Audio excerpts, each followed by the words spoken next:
Record infections. Taiwan moves toward living with COVID as cases soar. Transportation nightmare. A Labor Day strike is set to shut down the entire rail system. A president for all. That's the promise from France's Emmanuel Macron as he secures a second term in office.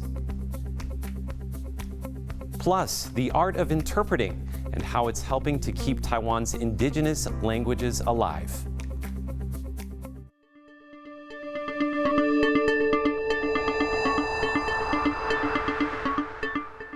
A warm welcome to TaiwanPlus News. I'm Andrew Ryan.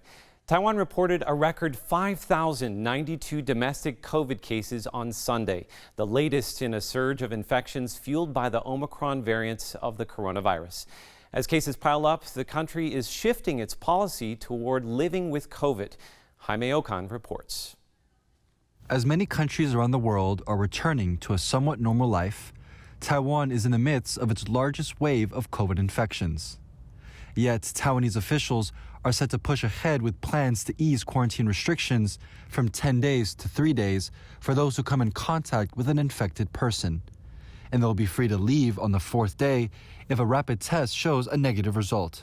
基本上还是一步一步来哈，那进来缩短居隔哈相关的一个天数或它的强度啊，这2天大家都在准备哈，那讨论完成之后就会来公布。 But people are already struggling to find rapid test kits. They're sold out in many pharmacies across the country. 其实现在都买不到，因为小朋友他们公司要用，那都买不到啊。所以想说刚好这里，昨天看到新闻好像说可以，这里有，我就来买了。 This comes as Taiwan reported over 5,000 new domestic cases on Sunday, 99% of whom are showing mild to no symptoms. Taiwan has a high vaccination rate. Of a population of 23 million, 84% have had their first dose of a COVID vaccine, and almost 80% have had 2 doses. More than 57% have also had a booster shot. But officials are still urging vaccination. Over the weekend, Taiwan received more than 200,000 Moderna vaccines as it signed a deal with the company to secure 35 million doses over the next 2 years. Clinics like this one in central Taiwan are seeing long lines of people waiting for a jab. 前面大概50-60个都是大概昨天晚上在这边过夜，基本上有就打，这样是没错啦。 With cases expected to rise, officials here hope to better manage transmission and work towards a point where Taiwan can live with the virus. Rick E. and Jaime Okan for TaiwanPlus. Authorities in Shanghai are blocking the entrances to buildings across the city, using metal fences to keep the people inside from leaving.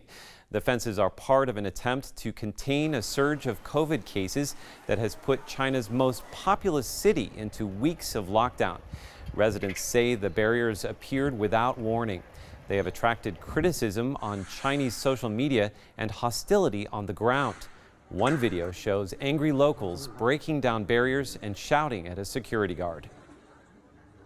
This coming weekend is a long Labor Day holiday in Taiwan, but it's shaping up to be a transportation headache for many would-be travelers.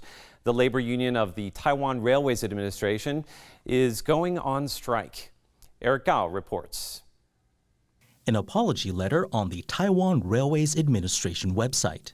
TRA Director General Du Wei says there will be no train services on Labor Day this Sunday, as the rail system's labor union is going on strike. They are protesting plans to turn the TRA from a government agency into a state-owned company.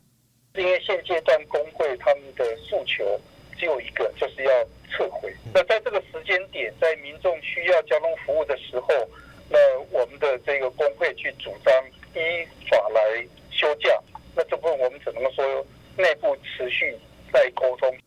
The corporatization is meant to address the TRA's over $14 billion in debt, as well as safety concerns following 2 deadly train accidents in 2018 and 2021. The union says it doesn't oppose the plan itself, but they're protesting how workers weren't consulted.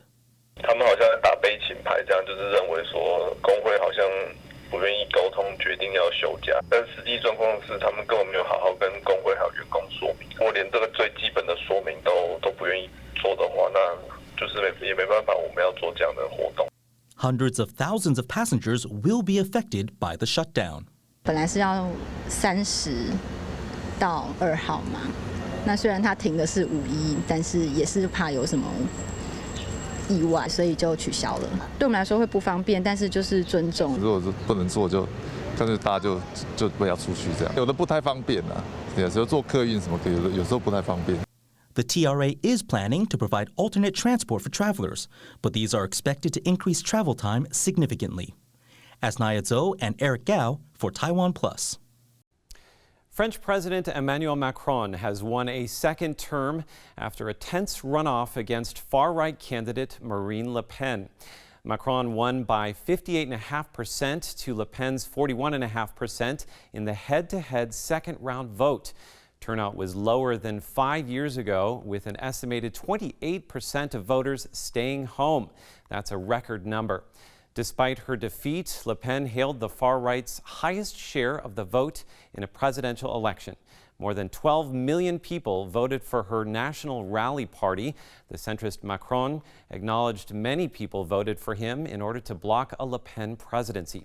He promised to work for them and for those who voted for his opponents. Et je sais que pour nombre de nos compatriotes qui ont choisi aujourd'hui l'extrême droite, la colère et les désaccords qui les ont conduits à voter pour ce projet doivent aussi trouver une réponse. Ce sera ma responsabilité et celle de ceux qui m'entourent. Cette ère nouvelle ne sera pas la continuité du quinquennat qui s'achève, mais l'invention collective d'une méthode refondée pour 5 années de mieux, au service de notre pays, de notre jeunesse. For more on the French election results, our reporter Ryan Ho Kilpatrick spoke with Raymond Shen, who is the director of the Department of French Language and Culture at Taiwan's Furen Catholic University. He began by asking how Macron can bring the divided country together. This is a very difficult election for Emmanuel Macron. He was elected in a rather difficult or divided by a divided society. Presidential election candidates talk about this division for years and years and years. So this is definitely nothing new for the French election. But still, personally, I think that we are facing a ever polarized France, which is much more exacerbated compared to the past. And this crisis is provoked by the so-called the cost of living issue. There is a very significant phenomenon that we should get is the almost total destruction of traditional left-right moderate ruling party. In the French media, we talk about the choice between the plague and the cholera. They are all bad choice for some French voters. So what kind of policy changes can we expect under Macron during his second term? What will he do to address this cost of living crisis? All the French presses said that the first thing that he should change is his mindset, because he has been criticized to be arrogant. Well, French people is already arrogant, and Emmanuel Macron shows arrogance all the more worse than the ordinary French people. He is also criticized to be looked down to people. So I think that he must change. And he personally, he said that he will change. He said that he will listen to people, he will listen to syndicates. In his declaration, he said that he will immediately come out with a very important law for the cost of living. But personally, I think that the current Ukrainian war and the inflation applied by the economic sanction against Russia will make the whole European economy all the more worse. Personally, I don't think that his so-called big law for cost of living will produce some significant effect. Legislative elections for the French National Assembly are also coming up very soon in June. Why do these matter, and what are some of the big questions going forward? Marine Le Pen and Mélenchon, they have won a national relative success, which proved that they are popular in the nationwide level. But the National Assembly is a local vote. The question of this so-called the third round means that if Emmanuel Macron succeed to win majority in the National Assembly, then his second term will be relatively easy. But what if he cannot get a majority in the National Assembly? I don't think there will be a fourth cohabitation. I don't think that there will be possible for a coalition cabinet, because the programs of Emmanuel Macron is so different from Marine Le Pen. Emmanuel Macron will be forced maybe to govern with this very unstable relative majority in the National Assembly. And that will make his second term troublesome. U.S. Secretary of State Antony Blinken has said Ukraine is succeeding in its defense against Russia. He made the comments on the Poland-Ukraine border after a secrecy-shrouded trip to meet Ukraine's President Volodymyr Zelensky in Kyiv. It's the first visit to Ukraine from a top U.S. official since Russia's invasion began 60 days ago. Rick Lauert reports.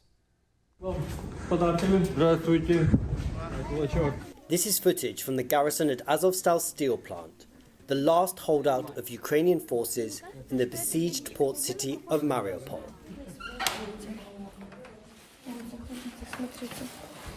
In this underground bunker, families, including children, spent their Orthodox Easter weekend sheltering from Russian bombs.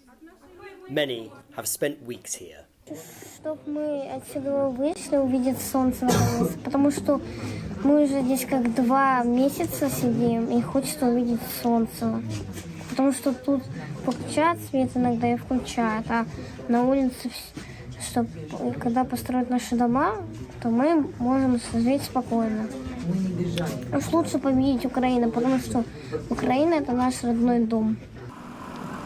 Russia blasted this area over Easter Sunday, stalling efforts to evacuate the estimated 100,000 civilians still living in the war-torn city. Ми запропонували росіянам провести спеціальний раунд перемовин на місці прямо біля стін Азовсталі. Викликали наших російських візаві на перемовинах, щоб домовитися про негайне припинення вогню, великоденне надання гуманітарних коридорів і звільнення або обмін наших військових на всіх військовополонених Російської Федерації. Чекаємо відповіді від Російської Федерації і нагадуємо, що наслідки вам там в Кремлі не сподобаються, якщо ви цього не зробите. Heavy-handed assaults focused on Ukraine's east and south continued throughout the Holy Weekend. And there were reports of staged referendums providing fake proof of support for occupation in areas under Russian control.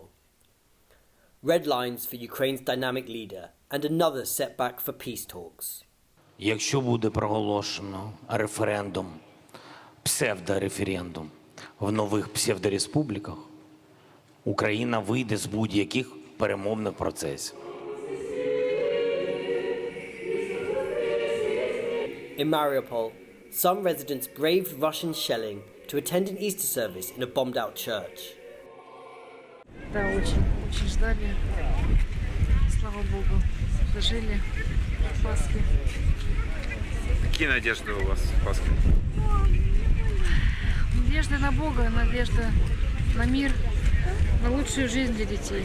Щоб був він усім, хто споживає його на спасіння душі. Across the countries, Ukrainians came out to worship on Easter.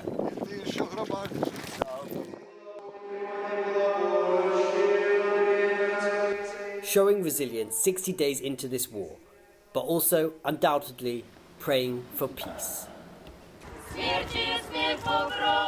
James Rayner and Rick Lauert for TaiwanPlus. Muslims around the world are observing Ramadan, the most important month in the Islamic calendar. Although Taiwan has only a tiny Muslim population, it's considered a top travel destination for the community. TaiwanPlus reporter Bing Wang speaks to a Taiwanese Muslim family about how they're observing the month.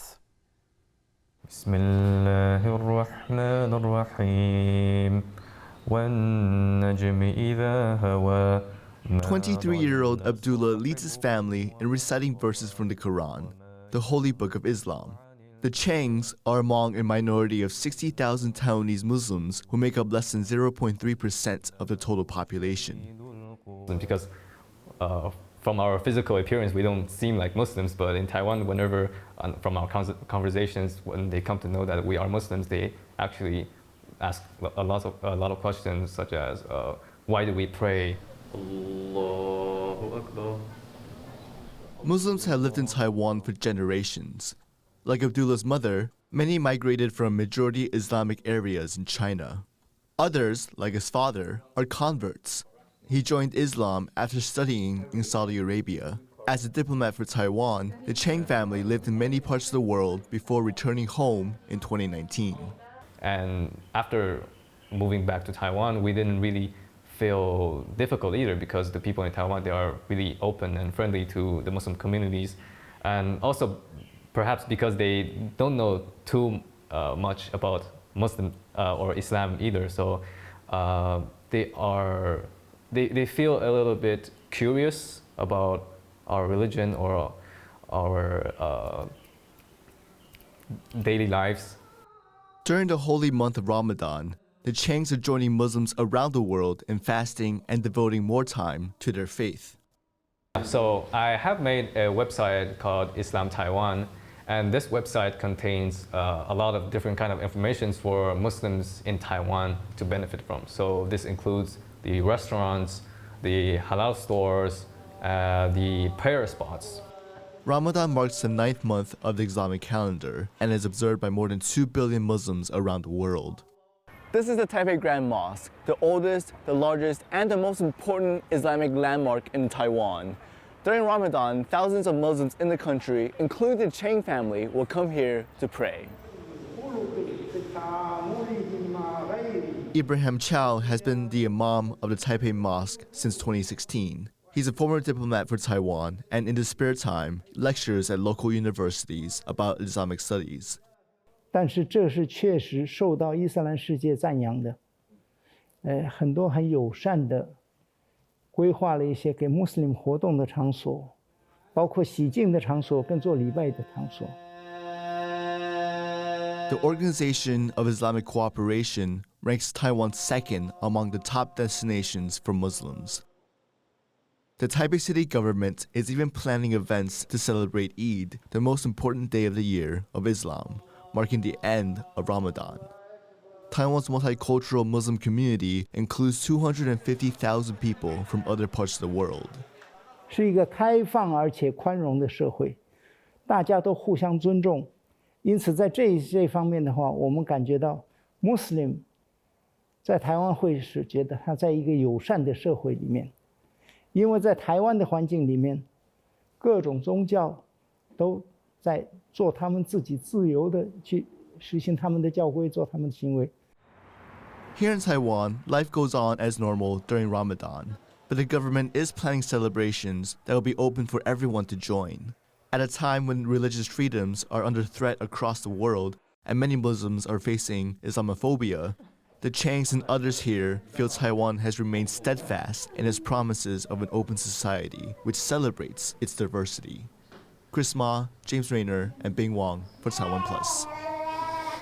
Coming up, going for gold. Taiwan's men's archery team wins in Turkey. Details after the break.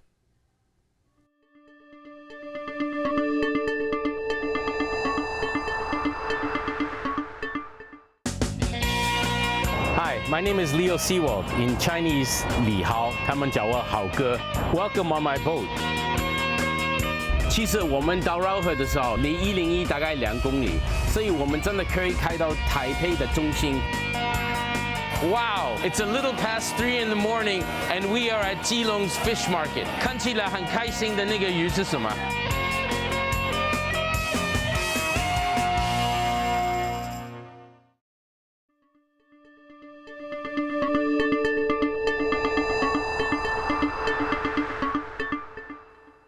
Welcome back. You're watching TaiwanPlus News. Japan has promised the United States that it will strengthen its military and help uphold regional security. Japan's Foreign Minister Yoshimasa Hayashi made the pledge during a meeting with the U.S. Ambassador to Japan, Rahm Emanuel. It comes amid rising tensions over North Korean missile tests and Japanese concern that Russia's invasion of Ukraine could embolden China in the Indo-Pacific. Aggressors in the region are acting in bad faith and threatening peace and stability, as well as the values we, the United States and Japan, hold dear. They are trying to rule through the exercise of raw power, to impose their will and subjugate the region to the dictates of a single individual. We are uniting like never before with our partners and allies around the globe to speak out against war and stand up for peace. Thousands of university students have marched on the office of the Sri Lankan president, Gotabaya Rajapaksa, calling for his resignation. Protesters also gathered outside the residence of Prime Minister Mahinda Rajapaksa, the president's brother, in the capital, Colombo. The latest protests come as Sri Lanka deals with its worst economic crisis in decades. There have been critical shortages of fuel, food, and medicine in the country. Taiwan is thought to be the origin of Austronesian culture, but indigenous languages are dying out. In an effort to preserve them, Taiwan's government has launched the nation's first indigenous language interpreting course. Betty Chen has the story. Taiwan today is known as a Chinese-speaking country, but for thousands of years, this island belonged to its indigenous peoples. There are now 16 officially recognized indigenous tribes and as many indigenous languages, but there used to be many more. Years of settler immigration and assimilationist policies in Taiwan saw the use of indigenous languages discouraged. Today, while indigenous peoples make up around 2.5% of the country's population, less than half of these are proficient in their ancestral tongue. Still, Taiwan is home to the world's greatest diversity of Austronesian languages, and recent years have seen a push to promote their use, as many are on the verge of dying out. Taiwan's government wants to make it possible for indigenous languages to be used in official settings. But for that to happen, Taiwan needs to train interpreters. I'm here at National Taiwan Normal University to join a class that's looking just to do that by teaching how to interpret between Mandarin and indigenous languages. 90 participants from different tribes are taking part. A mixed teaching method is used to maximize instruction time. Interpreting instructors are dealing with the technical skills needed for professional interpretation, while specialists in indigenous languages help with the necessary vocabulary. Interpreters are expected to speak like a professional, so you have to acquire the technical jargon and specialized knowledge in different fields.